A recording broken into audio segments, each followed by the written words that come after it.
dalam sudut pandang Islam di Al-Quran. Surah Al-Kahfi, ayat 94-97.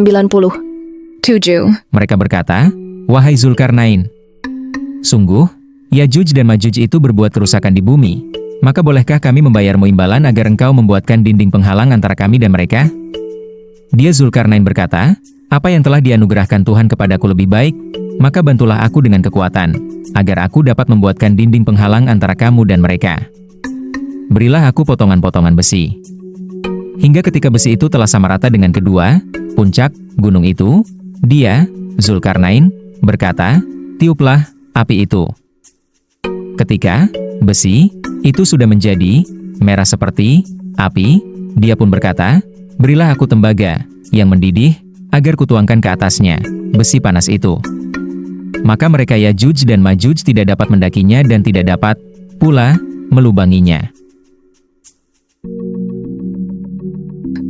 Ada cerita Dzulkarnain, raja super adil yang bikin tembok raksasa dari besi dan tembaga buat nahan Yajuj dan Majuj, suku barbar yang suka bikin rusuh.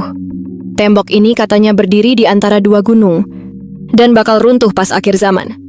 Hadis Nabi Muhammad Shallallahu Alaihi Wasallam di Sahih Muslim bilang, mereka super banyak, bro, kayak semut, sampai minum danau Tiberias kering.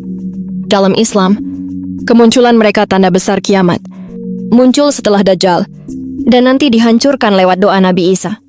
Cerita ini ngajarin kita buat stay lurus, bro.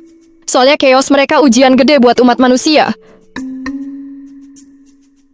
Sekarang kita masuk mode science, bro.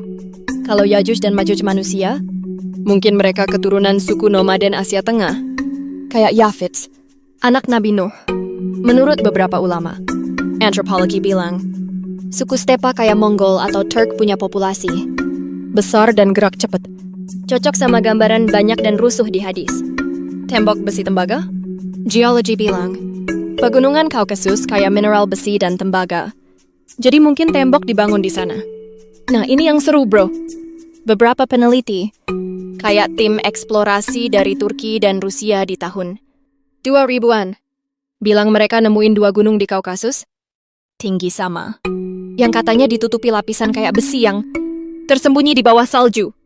Mereka bilang, ini mungkin lokasi tembok Dzulkarnain. Soalnya cocok sama deskripsi Al-Quran. 2. Gunung, bahan besi, dan susah diakses. Sekarang kita ke zona sejarah, bro. Yajuj dan Majuj nggak cuma ada di Islam, tapi juga di kitab Yahudi dan Kristen, kayak kitab Yehezkiel dan Wahyu. Disebut Gog dan Magog.